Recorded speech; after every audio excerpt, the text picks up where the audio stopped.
University Noida में स्थित मारवा studio में आयोजित 3 दिवसीय 14वें global festival of journalism and AVGC के आखिरी दिन के पहले सत्र में फेक न्यूज की पहचान साझा करने से पहले सोचे विषय पर चर्चा हुई। कार्यक्रम की शुरुआत दीप प्रज्वलन और गणेश वंदना के साथ की गई। इस मौके पर पूर्व राज्य मंत्री श्रीमती मीनाक्षी लेखी द्वारा आफ्टर ललित कला विभाग मारवा स्टूडियो का उद्घाटन किया गया। इस दौरान पेंटिंग एग्जीबिशन का उद्घाटन किया गया। इसके साथ एक्सट्रीम चैंपियन लीग का भी शुभारंभ हुआ। बता दें कि कार्यक्रम में festival president after university of media and arts के chancellor doctor Sandeep Marwah, consul general Palau Neeraj A Sharma, सांसद अतुल गर्ग, कम्युनिकेशन लीडर व CSR strategist Shahnawaz Ahmad Ansari, NDTV anchor Aditi Rajput, Republic Bharat anchor Vivek Anand, वरिष्ठ पत्रकार कुमार राकेश, वरिष्ठ भारतीय photo journalist SN Sinha, senior resident editor Sanjay Singh, national president AHPWI Pradeep Kumar Chandel के साथ अनेक गणमान्य अतिथि मौजूद रहे। वहां उपस्थित अतिथियों का पुष्पगुच्छ भेंटकर स्वागत किया गया। बता दें कि डॉक्टर संदीप मारवा ने अपने संबोधन में कहा कि फेक न्यूज आज समाज और लोकतंत्र के लिए एक गंभीर चुनौती बन चुकी है। इसके साथ ही उपस्थित अतिथिगण ने कहा कि मीडिया साक्षरता ही फेक न्यूज से लड़ने का सबसे प्रभावी माध्यम है। इस दौरान after BA journalism and mass communication की छात्रा तमन्ना शर्मा और अन्ना दत्त ने विषय से जुड़े अपने विचारों को साझा किया। इसके साथ ही वैलेंटाइंस डे का पोस्टर भी जारी किया गया। वहीं कार्यक्रम के दूसरे हॉल में पलाऊ की फिल्म हाइडिया वेज पलाऊ की विशेष स्क्रीनिंग की गई। इस मौके पर डॉक्टर संदीप मारवा द्वारा council general Palau Neeraj A Sharma को अवार्ड ऑफ डिस्टिंक्शन प्रदान कर सम्मानित किया गया। इसके साथ ही आगामी चौथी डॉक्यूमेंट्री फिल्म का ट्रेलर भी लॉन्च किया गया। बता दें कि 14th international documentary film festival Noida का पोस्टर भी रिलीज किया गया। कार्यक्रम के समापन पर डॉक्टर संदीप मारवा द्वारा सभी अतिथियों को फेस्टिवल मोमेंटो भी भेंट किया गया।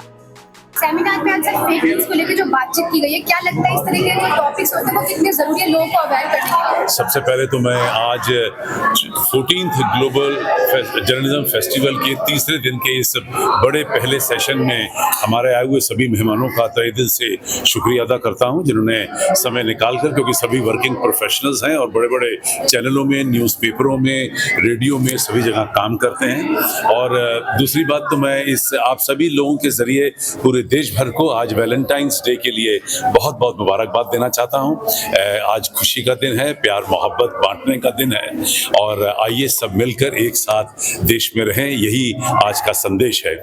आज के सेमिनार के अंदर हम लोगों ने फेक न्यूज़ को डिस्कस किया और बहुत सारे ऐसे प्रश्न आए और उत्तर भी मिले कि जहां किस तरीके से चौकस रहकर, कॉन्शियस रहकर बार बार अपने आप को सोचकर तब जाकर किसी न्यूज़ को आगे फॉरवर्ड किया जाए, यहाँ से आज बात शुरू हुई और उस मकाम तक पहुँची जहाँ हम लोगों ने इतिहास को भी एक बार यहाँ पर दोहराया कि जब पहले पुराने ज़माने में पेपर लिखे जाते थे, न्यूज़ लिखी जाती थी, उसे कितनी दफ़ा चेक किया जाता था, उसकी ऑथेंटिसिटी को चेक किया जाता था। जर्नलिस्ट खुद फ्लोर पर जाकर, मैदान में जाकर, उस लोकेशन पर जाकर उन हालातों को चेक करता था।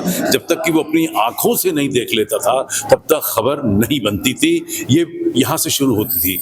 और आज के इस ज़माने में कि आपने 4 बातें इधर उधर से सुनी और उसमें 4 शब्द अपने जोड़े और उसको एक न्यूज़ बनाकर पहल होने के चक्कर में कि मैं और भी बाकी लोगों से पहले पहुँच जाऊँ के चक्कर में बहुत सारी खबरें गलत निकल जाती हैं। Ma'am, please tell us about the festival. I mean, this is 14th festival of journalism, and that too, Marwa Studio is the host. Like always, very, very beautiful, very large number of students, and today they have also inaugurated a fine art center, which goes to show that no matter how much technology we use, the artists are the ones which will be valued for future, because there will be very few people with the skills and the motivation to work with hand and motivation to live is something which will come only through art and culture. So if you ask any of these smart languages and AIs and all that, and you ask them what is the biggest problem, they'll say biggest problem for humankind is inspiration to live, and that inspiration can only come through art and culture. So I'm very happy that they've introduced the fine art department. It's only when you are trained in the beginning that you are able to appreciate it later. Very good initiative. Plus, I got an opportunity to meet all the youngsters, the next gen, which is amazing. My best wishes to everyone, and let this festival still become bigger and bigger, and let more and more people learn technology, but never lose the foundation which lies in your skills. Thank you. देखिए 14 global festival of journalism and media Noida जो है एक बहुत ही important film festival है जो हर साल मारवा Studios और ICMAI करते हैं।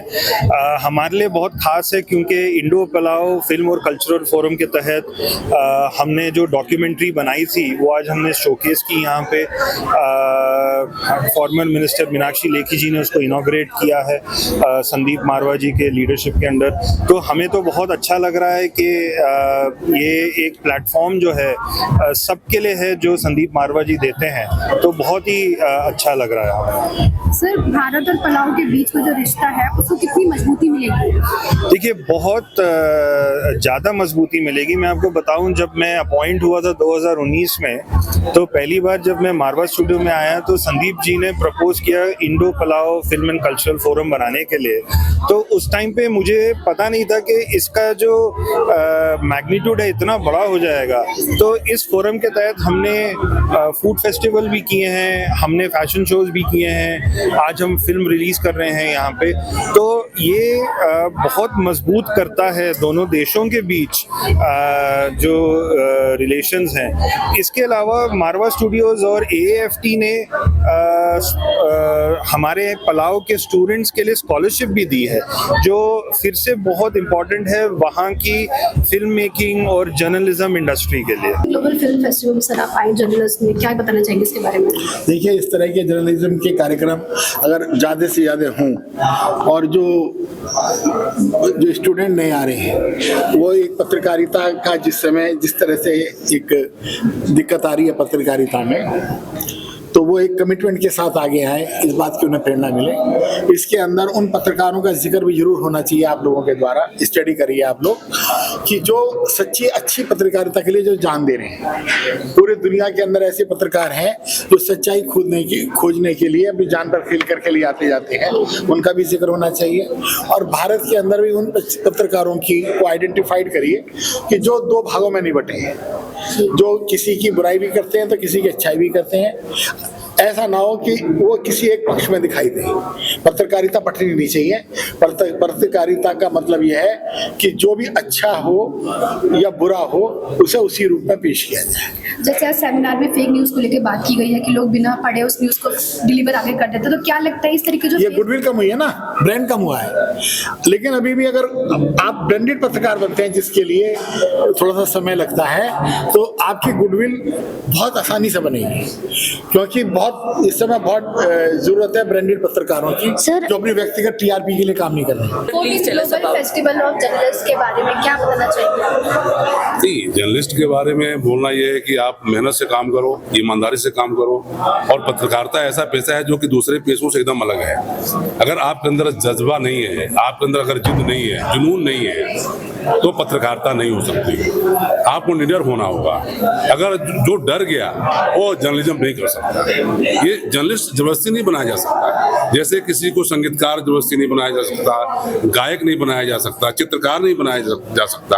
आपको इस इंस्टीट्यूट में आकर के आपको सिखाया जा सकता है कुछ, लेकिन आपके अंदर का जो जर्नलिज्म है ना, वो होना चाहिए। आपके अंदर एक जज्बात होनी चाहिए, आपको संवेदनशील होना चाहिए। एक जर्नलिस्ट अगर संवेदनशील नहीं है तो वो अच्छा पत्रकार नहीं हो सकता। एक जर्नलिस्ट को पढ़ना चाहिए, बहुत पढ़ना चाहिए। क्या लगता है इस तरीके के टॉपिक्स है वो कितने जरूरी है लोगों को अवेयर करने के लिए? बहुत ज़रूरी है कि हम इस पर अब बात करें। कई ऐसे मुद्दे होते हैं जिस पर हम चुप हो जाते हैं क्योंकि हम खुद उसके भुक्तभोगी होते हैं। हम सुबह उठते हैं, मोबाइल में घुस जाते हैं, सोने से पहले नाइट डोज की तरह हम मोबाइल पर ही रहते हैं। ज़रूरी है कि अपने दिमाग पर जोर दें, उंगलियों पर जोर ना दें, दिल से काम लें।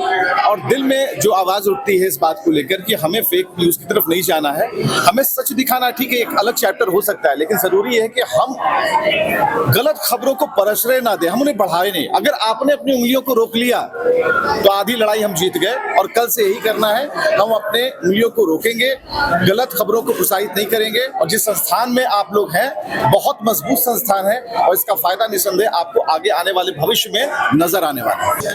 14 ग्लोबल फेस्टिवल ऑफ जर्नलिस्ट के बारे में क्या बताना चाहेंगे आप? और आज जो सेमिनार में फेक न्यूज़ को लेकर बातचीत की गई है वो कितना इम्पोर्टेंट है? देखिए, 14 जर्नलिज्म फेस्टिवल जो है अपने आप में देश का, विश्व का अनूठा ये संगम है पत्रकारों का, शिक्षाविदों का और जो पत्रकारिता क्षेत्र में काम कर रहे हैं विभिन्न विधाओं के लोगों का। और इसमें जो बातें कही गई हैं, जितने यहाँ के स्टूडेंट्स हैं, यदि हर एक वक्ता को एक एक बात को उठाएंगे तो उनके जीवन में एक महत्वपूर्ण रोल अदा करेगा, निभाएगा उनकी बातें एक। और जो आपने फेक न्यूज़ की बात कही, तो फेक न्यूज़ सबसे बड़ी चैलेंज है वो सबके लिए कि पहले उसको चेक करना है, क्रॉस चेक करना है, सोर्स चेक करना है, क्यों आया है, कैसे आया है, इसका इम्पोर्टेंस क्या है। तो वहाँ apply the mind, stop for the while, 1 minute. तो यानी जल्दीबाजी नहीं करनी है। Thanks to the AFP, to Dr. Sandeep ji for inviting us on that subject which is really hurting all of us.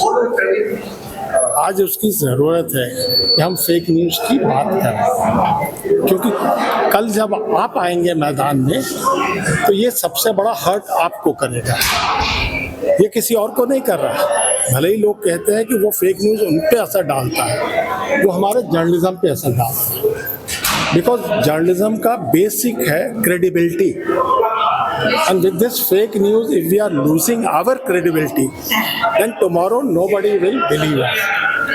And once that point will come, फिर हम लोग खत्म हो जाएंगे। ये याद रखिए, हमें अपने एग्जिस्टेंस के लिए इसको बचाना है और इसकी लड़ाई हमें लड़नी है।